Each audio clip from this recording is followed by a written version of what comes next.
Does he see me? Does he even know I'm here? Do I even want him to? What is he thinking? Why do I care so much? Who is he? What am I doing here? Why do you do this? What's wrong with me? What's him? What's wrong? Stop! Stop.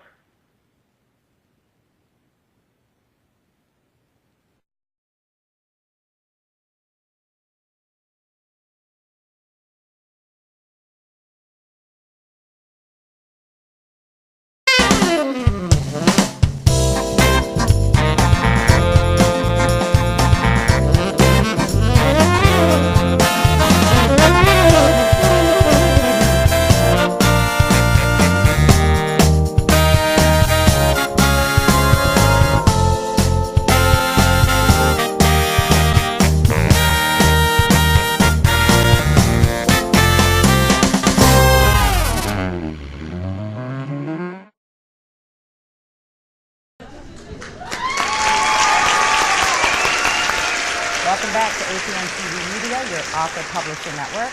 I'm Michelle Meyering, and with my great friend Bob Beatles. we have another exciting author for you today. This is of paranormal fantasy, and it was a really good book, wasn't it, Bob? It was very good, yes. It kept me right Yes. to the end. I mean, most of them do, otherwise I never know the conclusion, so I have to keep reading them. Well, that's true. Right. How else? What else are you going to do? Exactly. So today our author is Allison, Natalie Allison. Natalie Allison. Yes. Oops. And then, got you. anyway, the book is actually called Shift Toward Prey. Now, I can't really explain the title until we get the ins and outs from the author. It's a very in-depth book, and it has a whole different universe involved into it. In fact, Bob has a lot of questions about that different paranormal universe. But, we're going to get into that with the author. We thank you for joining us, and it's going to be a great show. So come back right after these messages, okay?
Today, Natalie Allison is joining us live from Houston, Texas.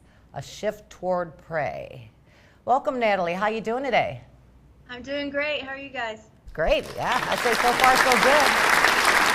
Starting off this morning with bang, I think, right? Anyway, let's start because most of our viewers are authors and publishers, writers, future writers, and a little readers. So a little bit of everything. Let's start with telling everybody what your book is about, the actual synopsis.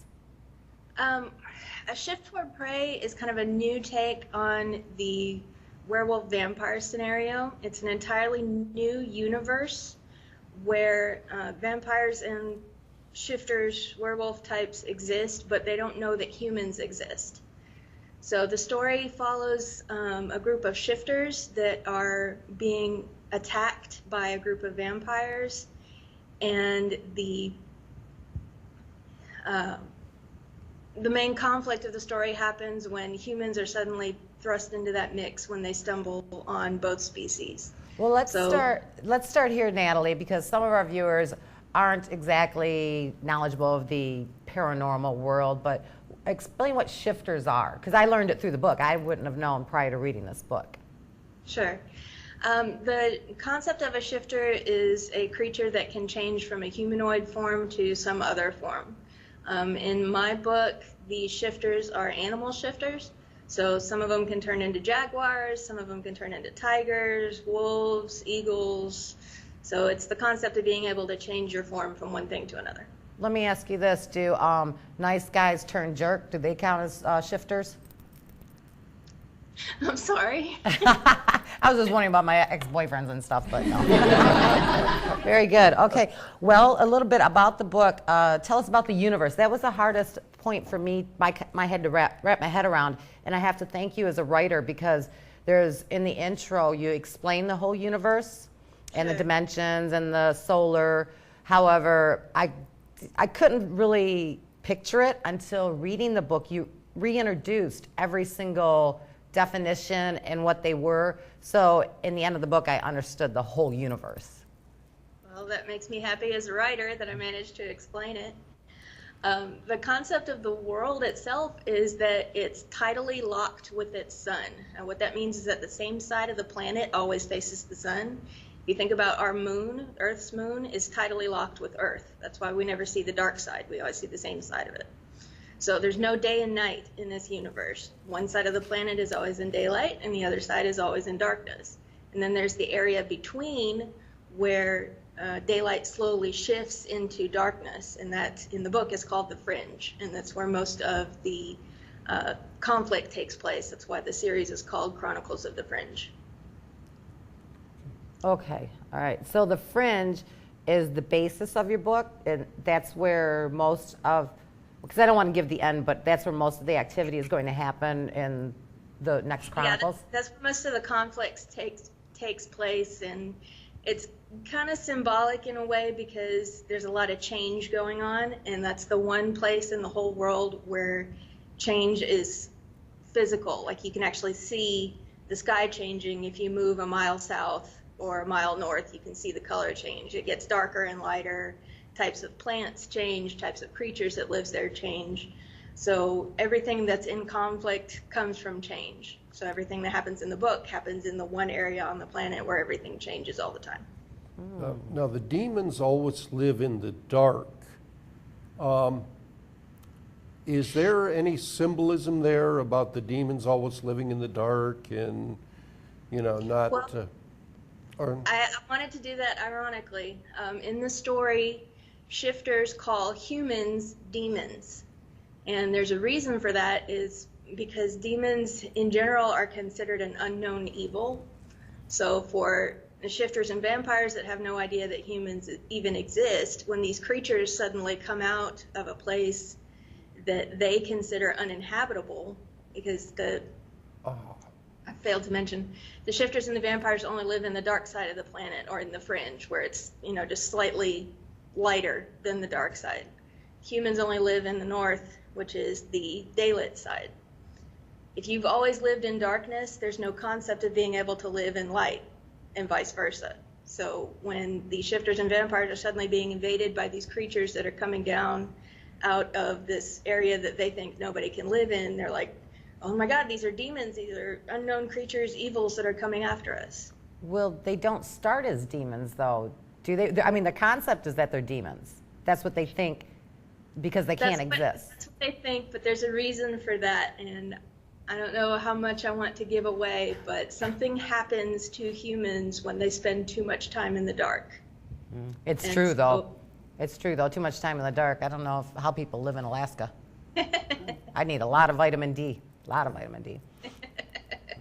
Oh yeah, and the concept of living in the dark doesn't necessarily mean always physical darkness. There's nice. That's nice, what nice. part of what I was getting at Oh. there. But Yeah, that's a good That's- question. Is Yeah, it a physical darkness, something. or is that sorry. Are you, when you're talking about the darkness of the people, of the soul society, is that a physical darkness, their problem, or is it a darkness of a different entity? I guess that's Bob's question. A more spiritual There darkness. is a great darkness in the human society, yes.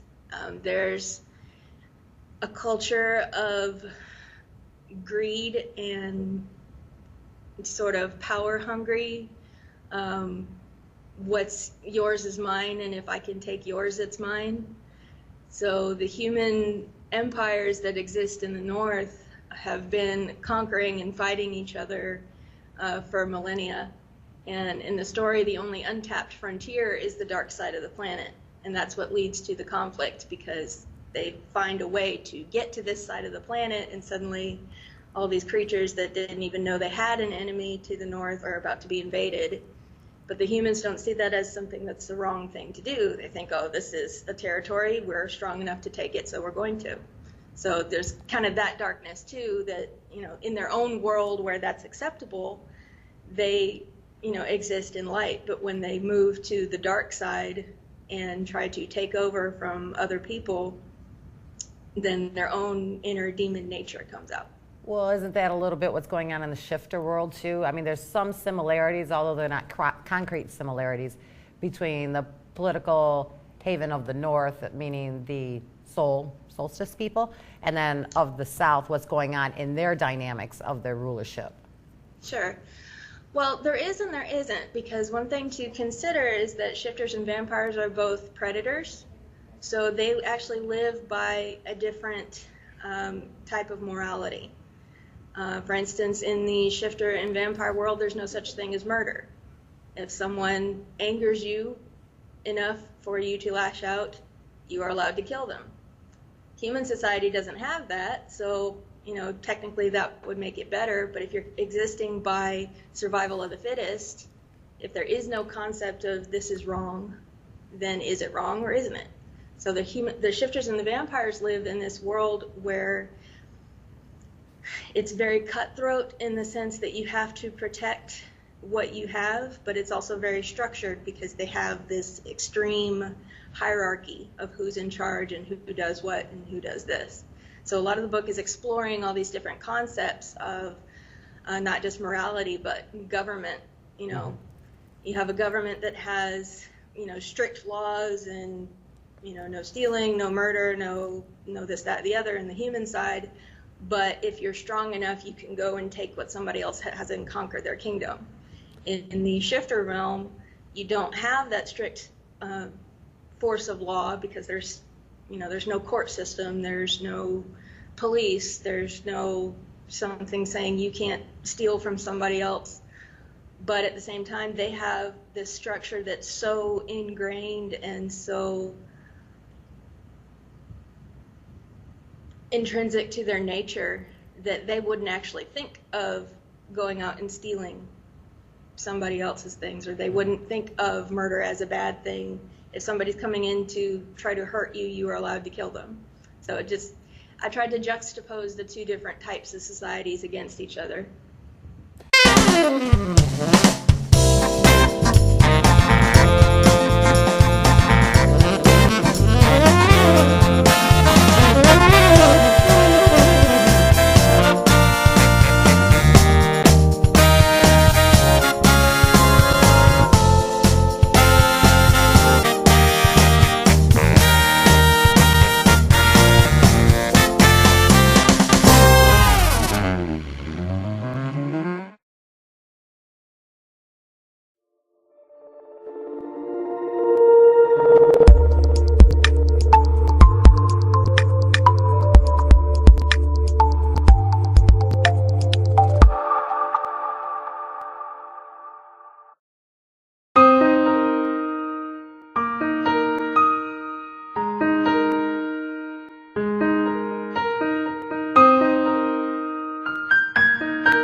That's interesting in that in every other movie or genre I've seen, vampires and shapeshifters are always considered evil, and the humans are considered good, whereas Sure. you've changed that a little bit.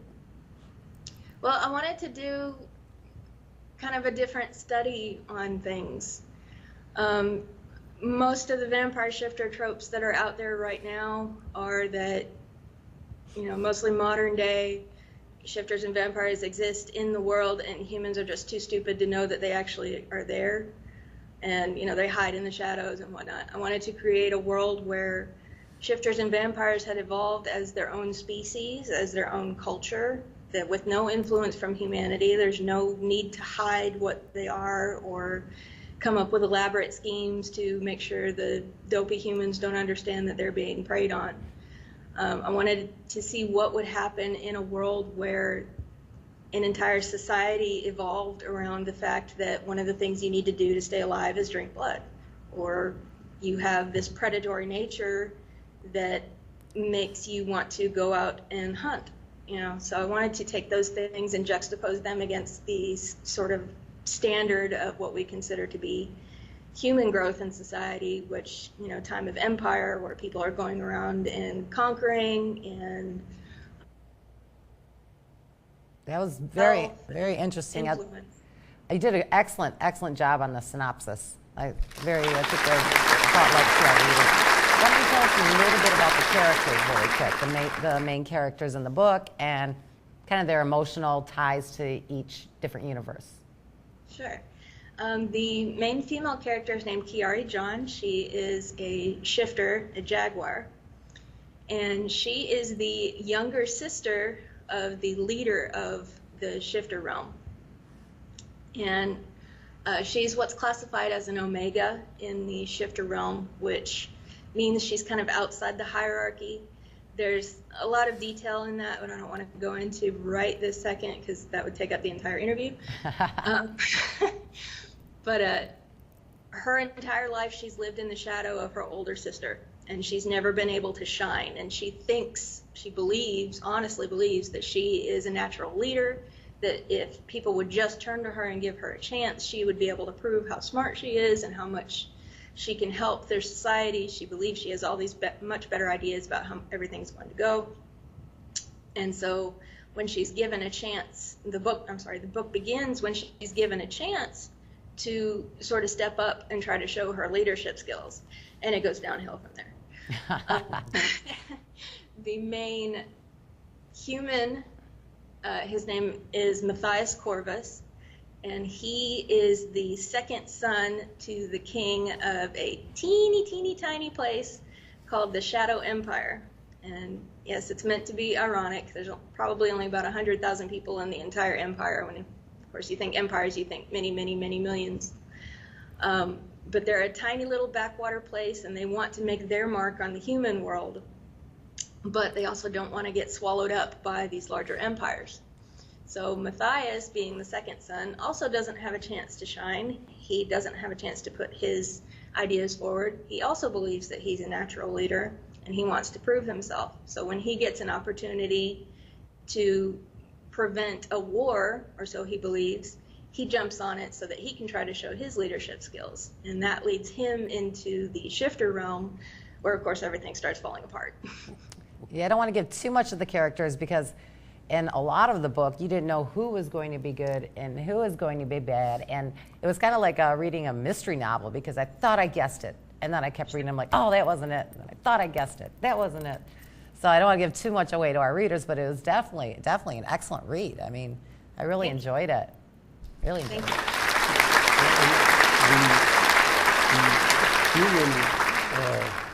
That kingdom you talked about was actually about a fourth the size of the kingdom that was ruled by the real Dracula. There was a prince in, what was the name? Well, anyway, there was a prince, and his father was called Dracul, the dragon. He was called Dracula, son of the dragon. and that's in Romanian. And he had a kingdom of about 400,000 people, and during his combined reigns of 8 years, he killed 100,000 of those people. So you can see why I didn't read that in the book. you can see why he was considered something, or why the vampire legend was attached to him. Oh. Sorry, you lost me there, Bob. Oh, sorry. Wow, we're gaining my composure. I'll tell you what, Natalie, we're going to have a few messages, and then we're going to come right back, okay? So tune back in to APN TV Media. We'll see you in a few.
We today have Natalie Allison, and she wrote A Shift Toward Prey, which is a paranormal fantasy book. It's kind of fantasy fiction. Bob has a really good question for you, and then I have another really good one. So you go first, Bob. Natalie, what do you hope readers will learn from this book? I really wanted to have the concept of subjective morality, where what you see as right and wrong might be different from what someone else sees. And it's kind of blatant in the book, but it's also applicable to the outside world too. But you know, in the book, the humans have their own set of morals, what's okay and what's not. The shifters and the vampires all have their own sets of morals. So as you're saying earlier about you couldn't quite tell who was good and who was bad, that makes me happy as an author because that's what I was going for. You know, not everything is entirely black and white. There are shades of gray within shades of gray. Yes, it was very interesting how you introduced that also, because the two main characters, when they got into their in-depth conversation, you get more of that out of the book. I mean, that was pretty much, I mean, that was probably the best parts. It explained a lot of what was going on in the whole realms to me. Well, it did. And would you say that that is a big point, that morality to a degree is subjective, or do you believe it's very subjective? I believe it's very subjective, personally. Different, in the everyday world, different religions have different rules, different governments have different rules. Even within different governments, we have different rules. You know, here in America, we have our somewhat messed up political system where you can be on either side of the extremities of the scale, or you could be right in the middle. That doesn't mean you're wrong. It doesn't mean that you're evil. It just means you have a difference of opinion about how things should be executed and done, and what you think is right and what you think is wrong. So I kind of wanted to take that into a fantasy setting and see where it would go. That's very interesting. Is that kind of the theme, or not the theme, but the moralistic teachings that you're going to work on throughout your Chronicles going into the next 2 books? Yes, absolutely. The next few books focus on different aspects of the societies and where they clash. The next book is called A Shift. Well, Kind of get an idea of what's coming from the title. well, you have 2 more in the Chronicles series, correct?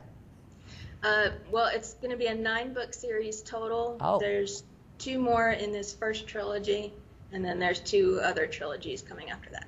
Oh, I see. Okay, so the characters are going to kind of intertwine and keep going on into Yes. the series. Okay, interesting. Now, I wanted to ask you this question. You called it paranormal fiction or paranormal fantasy. Yes. But you don't. Why do you consider it paranormal instead of just fantasy fiction? Mostly because it has shifters and vampires. When people talk about those kinds of things, they think paranormal, but they also think urban. What I was talking about earlier with, you know, the stupid humans who live in cities not realizing that there's vampires and shapeshifters living in the same world as them. Calling it paranormal fantasy gives you an idea that there's elements from the paranormal world and also a fantasy universe. So just trying to be a little bit more descriptive so people would know what to expect when they picked it up. Oh, interesting. Yeah, I think that'll actually grab more readers' attention, having the paranormal involved in it. And I can see that. I can see that point in the book also. Yeah, I could see that too. I wondered a little bit, because usually when you hear paranormal, the term more often refers to people who are dealing with spirits in the spirit world. And, but, you know, I'm sure, but a shapeshifter is obviously paranormal. Right. Well, in the just book classifications in general, paranormal seems to refer to anything that's outside the ordinary. So shapeshifters and vampires would probably fall into that. Well, yeah, they're definitely out of the ordinary. Oh, Bob, I want her to tell us, because we were talking about this, the Literary Classic Book Awards. What? Yes. Tell our viewers. That's exciting. Yes, it is. My book won the 2017 Literary Classics Book Awards for Fantasy in the College Division. Yay! All right. Congratulations. Excellent. Good job. Really excited. It was my very, very first book, and I was not expecting anything at all and to win a gold award. Right? First That is attempt. exciting. good. Yes, very exciting. So what are you going to do with that award? I'm going to frame it. I'm going to put it where I can see it when I'm writing, so that when I am in the midst of writer's block and telling myself I'm terrible, I can look up at that and say, well, I've won an award at least once. Well, that's good, because it sounds like you have the reviews of every other author out there. Yeah. Everybody gets their moment. Where it's Yes, just, absolutely. We all doubt ourselves. you get that block. What is it, though, with your book that sets it apart from other books of the same? Well, I honestly haven't been able to find very many books that even track the same sort of thing. The universe itself is so, I tried to make it so intricate and intertwined, and, you know, using the concept of a tidally locked planet, so that even when readers are trying to understand the world, they have to they have to take in like an entirely new system of telling time, or telling when a month passes, or there's no such thing as a year because the sun doesn't circle or the planet doesn't circle the sun. So I had to come up with an entirely new time system for that. And then having a world where it's divided not just by culture, but by location. So, in the world, humans and vampires have never encountered each other. It's not necessarily because their cultures don't have anything in common. It's because they live on opposite sides of the planet. So I wanted to take that concept of, paranormal worlds, shifters, vampires, magic, whatever, and have it completely separated from the human aspect, and then build the conflict off of what happens when they do collide. I think readers get something out of that. Bob brought up a interesting question to me about the planet or the world that she created. Yes, I had never heard of a planet that was tidally locked like the one you talk about there. And now, I don't know exactly what happens with the moon, but usually if something is not spinning, it's much more affected by the winds and the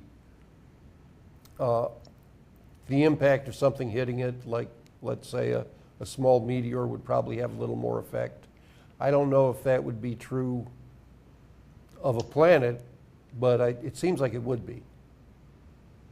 Well, it probably would. I didn't get that far into my scientific study of the concept. That's in the next part of the Chronicle, right? There we go. Another question. Okay, so there was a point where they laid out maps, and I got the Christopher Columbus thought, where they thought that the Earth was flat.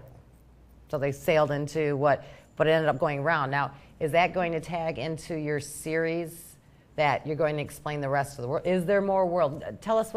Give us a hint, please, what's going on in that brain of yours and what's going to happen in the next two parts of the series, if you don't mind. Tease our audience. Well, the first book takes place in a relatively small area. The world itself that I built is about the size of Jupiter. So there's a whole other world out there for them to explore. There's other continents, there's other species, there's different things that they're going to encounter. The first 3 books will cover this one tiny conflict that's centered around the shifters and the Shadow Empire. And then once their conflict spills out, then we start seeing the rest of the world coming in. So there's a lot more that's still to come with these series. Shifters, vampires, and empire-building humans are just the very beginning. And you're just reeling us in, aren't you? Reeling us in. That's the problem with all you excellent authors. You guys tell me all these future great books you're going to write. I'm going to be reading 3 books a day. No time for lunch anymore, Bob. No, we got to read. We got to read. But okay, that's all you can give us. That's all we're going to get. Well, I don't know how much I want to give away. Oh, smart move. Okay. It's another really good political move, just like in your book, right? You did explain the political dynamics in that, so I'd have to say, good move. Well, I will say that the next book begins where the first book left off. Okay. Do we expect any romance going on in this book? Yes and no. There might be something going on with Matthias and Chiari, but having something going on doesn't necessarily mean it's going to go right. Oh, that was a good hint. Well, we got that one out of her. And is there going to be any type of special travel besides traveling on land? Are they going to travel by ships or any other vehicles? I'm really sorry. I didn't On their catch travel. that. I mean, they introduced what were the animals that the vampires travel on? Horses. We had horses. We had. Well, there is a conflict coming up in the next book where the shifters discover that humans ride horses, And since there is a horse species of shifter, Oh, that creates another conflict Yeah. because shifters start wondering if other shifters actually live in the daylight, or if those horses are shifters, if the humans are subjugating shifters. So it leads to a lot of not only misunderstandings, but additional conflicts when they start colliding. interesting, And then interesting. vampires have their steeds, their night crawlers. There's also a winged version of those that will start to come in once we get into the mountainous regions, which won't happen until book 3. But Okay, there's a lot of stuff coming up. So there won't be anything like people riding flying horses, though. No. Well, you did introduce near the end of the book a waterway, so I guess that is a really good question, Bob. I mean, are you going to introduce any type of connection between the waterways and how that maybe all this was going on a whole different part of the continent that the shifters didn't know about? There is, actually. There's an entire portion of the shifter world that's never really been mapped, at least not by the Citadel, which is the capital of the shifter realm. So there's a lot of stuff that's been going on, way out west, you might say, that they just haven't been aware of. So we will see shifters get on sailing ships, and we will see what happens when humans and shifters attempt to reach each other via land and sea. Very interesting, very interesting. It's pretty amazing when you can create your own universe with such a creative mind that you have. You created this whole universe, and you can actually add, get rid of, bring in, and lose any creature, earth, planet, thing you want. Well, that's what I love about being a writer, is you get to come up with anything. Yes. The sky is the absolute limit. So I wanted to come up with a planet where there was no such thing as day and night, at least not the concept that we know it as. And so I made one. Now, how young were you when you started writing, when you first got published? I started writing at the age of 8. I wrote a little series of stories called The Adventures of George Groundhog, which was a very descriptive title, but my second grade teacher had us write a story for a class, and he absolutely loved my writing, and so he had me write a new story every week. So by the end of second grade, I had about 30 different little short stories about a talking groundhog and his animal friends, and I've been in love with writing ever since. That's awesome. That's fabulous. And is this your first published book? In fantasy, yes. That you want to admit to, let's put it that way. This is your first major published novel. I have been published before under a different pen name. Okay, all right, fair enough. But this one won you an award, so what you're doing is right. You're doing it right, girl. Now, what I always like to ask, I always like to touch base on this. Bob and I feel it very important being the author-publisher network. We deal with authors, publishers, like I said. What advice would you give aspiring authors that have not published yet, have published, writer's block, anything? Give it to them. Give them the best advice you can, because that's a very important part of becoming a future novelist. The best advice that I can give is that once you know what the rules are, and there are rules to writing, grammar, sentence structure, whatever. Once you know what the rules are, understand that writing, knowing how to write well, is not the same thing as storytelling. You have to know how to tell a good story. There's a reason that there are plot vehicles that we use. It's not because we're unimaginative, it's because they work. So knowing how to string those sentences together is going to make you a good writer, but it won't necessarily make you a good storyteller. So I say read the best books that you can find, get to know the authors that you know that do tell good stories, and figure out what those building blocks are to keep people interested, to want to know more about your characters, to want to know more about your world. Because, just being able to write a pretty sentence or a pretty paragraph isn't going to keep readers reading if they have no interest in what's going on in the actual story.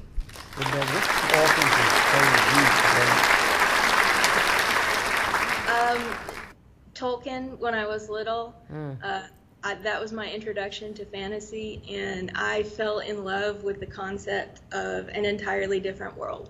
And I've been trying to come up with my own world ever since.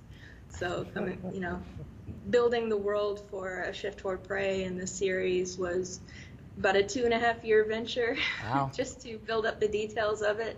But I love that part. That's my absolute favorite. And then probably Anne Bishop. She writes the Dark Jewels trilogy and series. And just the way that she builds her characters and the way that you just know how deeply they feel emotions and how much everything in their world that's happening to them affects them, it really makes you connect. So reading her helped me kind of figure out what it means to have a character that people want to read about, that they want to relate to. Okay, does that have to do with the building blocks that you were trying to tell future authors about? You spoke of building blocks. Can you give them an idea on how to utilize that, or what they are? What are the building blocks? The building blocks of becoming a good writer would be obviously learning how to string your sentences together, know the rules and know how to break them. Just because there are rules doesn't mean that they're set in stone, but you do have to know which rules you can break and which ones you can't. And then obviously knowing how to tell a story. You have to have a beginning, a middle, and an end. If your story is just a bunch of people going from one place to another and there doesn't seem to be any point to it, people aren't going to stick around because it has pretty sentences. They'll stick around because they want to see what happens next. So the building blocks of that, of good storytelling, are, character, plot, and having somewhere for the story to go. So that's what I would hope new authors would get a handle on. It's one of the hardest things that I had to learn, was figuring out that just because, I could put together pretty words and I could, make people see, a tree as a living being through the words that I wrote, didn't mean that I had a good story. And you self-published, right? Correct? I did on this one, absolutely. So you did your own editing and proofing and everything? No, I had an editor. Okay. She came in and helped me just to make sure that I hadn't, I have a habit of misusing homonyms. So like I had all 3 versions of the word peaked misused in the story. Yeah. So I had to have somebody come in and help me make sure that I hadn't made those silly mistakes, because grammar check doesn't help you with that. That's nice, though. That's nice to hear, because sometimes it doesn't have to be all on your own. When you say self-publishing, that doesn't mean you have to sit there in that office all by yourself and bam out this book. There is... No, and I would say to every self-published author, get an editor. You have to have a second pair of eyes, because after you've been staring at that for hours and hours and months, you can't read it anymore. You know what it's supposed to say. So Yeah. You're not going to notice if there's a missing word or if you've misused a word. Right. So you have to have an editor. Or you don't even want to read it anymore. You've read it 14 times, right? Exactly. Well, Natalie, I cannot thank you enough. This was an excellent interview. Thank you very much for having me on. You really gave us a great synopsis of your book. You gave us a lot of insight into actually our political system as it works now. And it's high on my recommendation list to read, absolutely. And thank you for the insight also that you gave to our future published authors that watch the show. Thank you very much. I really That was appreciate it. excellent. Well, I'll tell you what, we're going to say goodbye, but I thank you all for joining us, and we'll be right back after these messages.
911, what's your emergency? Yes, I want to report a murder. Oh, but wait, there's 8 bodies, not just one. But I think Bartholomew's going to be upset with me. You know, perhaps I'll get some fresh air and wait on the porch. Tell the ambulance drivers I did my best to clean up. Not all stories have to end this way. It's always how they began that causes the problem. Some parents are kind and loving. Their kids grow up in an environment of respect and encouragement. But some aren't. I hate you. I wish I never had you. You are so damn stupid. You're a waste of life.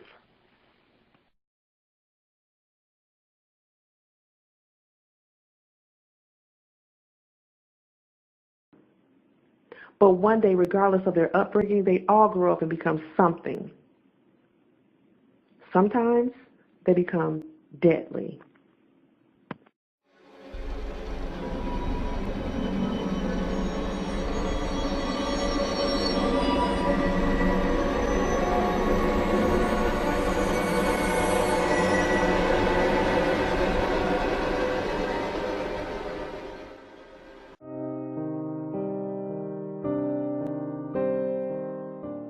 You ever had a dream where you just want so much for yourself, but you don't know how to get there because you don't have many options, but you do anything for your loved ones, your mom, your dad, family members,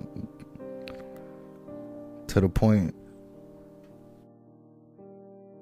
you don't even know how to get there. You just know the ending result, but you don't even know the middle of how it's going to all happen. And you have to deal with waking up and not having stuff to aspire to, seeing boarded up homes and shattered dreams, and kids not even wanting to play outside. It's like my dad had the American dream of owning a home, which he did. In my small town of New York City, everyone has dreams, but too many are too scared to chase them. I don't want to focus on what society tells me I can and will be. I want to be so naive that dreaming is like anything that my mind creates, it can happen.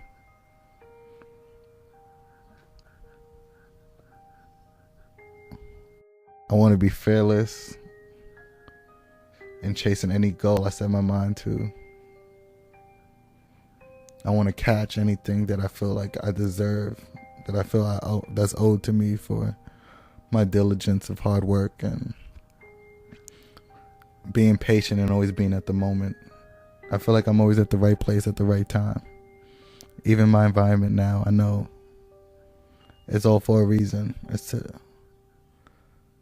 for me to inspire somebody to say they can do this and they can do that. To go after what you feel like you deserve. That's what I want to live for.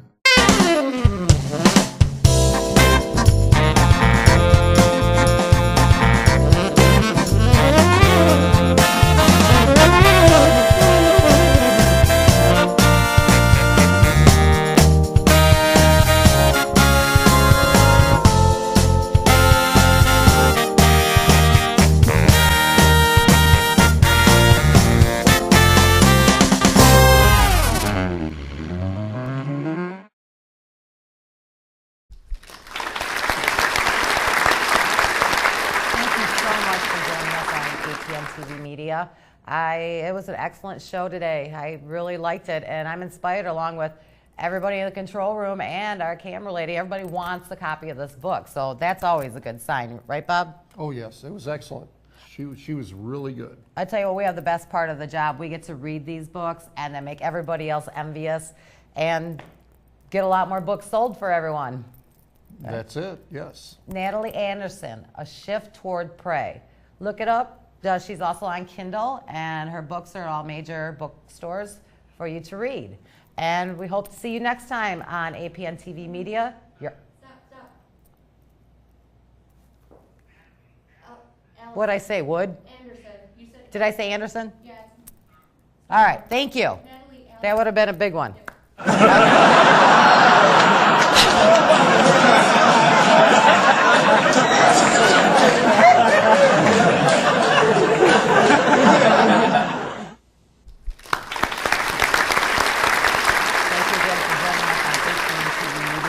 Publishing network. It was an enjoyable day today with Natalie Allison, who wrote A Shift Toward Prey. It's an excellent book, and I think it was an excellent interview. Oh, I do too. She was very good. Well, yeah, and it taught a lot of you on what the book is about. And you know it's a good book when everybody, including the control room and the camera people, all want a copy. So it taught us a lot on life as it is now, and it's an excellent fictional book to read, and we're excited to see the rest of the Chronicles. So until next time, thank you for joining us.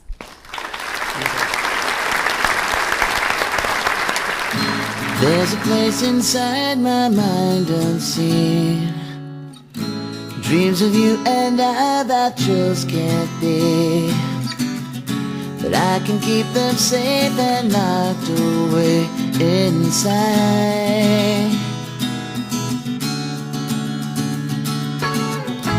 In a perfect world where I control it, give me your heart there and I would hold it.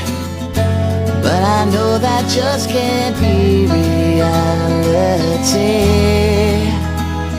But please, don't you wake my daydream, 'cause it's so real it seems. Maybe someday I'll get my head from the clouds, but for now I'll just daydream.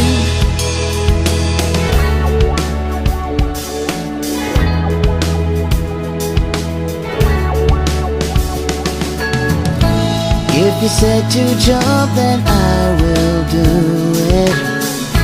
Right into the fire and walk straight through it. And if you knew, I bet that's just what you would say. I guess the only thing for me to do is never let you know just how I'm feeling, 'cause I don't want to know if you don't feel the same. It's a shame. Don't you wake my daydream, 'cause it's so real it seems. Maybe someday I'll get my head from the clouds, but for now I'll just daydream. Daydream. Daydream.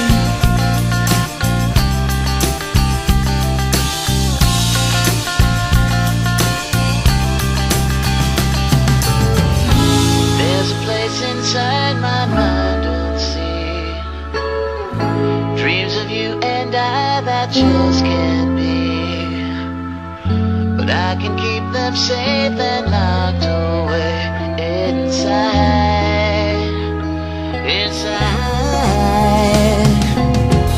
But don't you wake my daydream. Oh, so real it seems. Maybe someday I'll get my head from the clouds, but for now I'll just daydream. Don't you wake my daydream.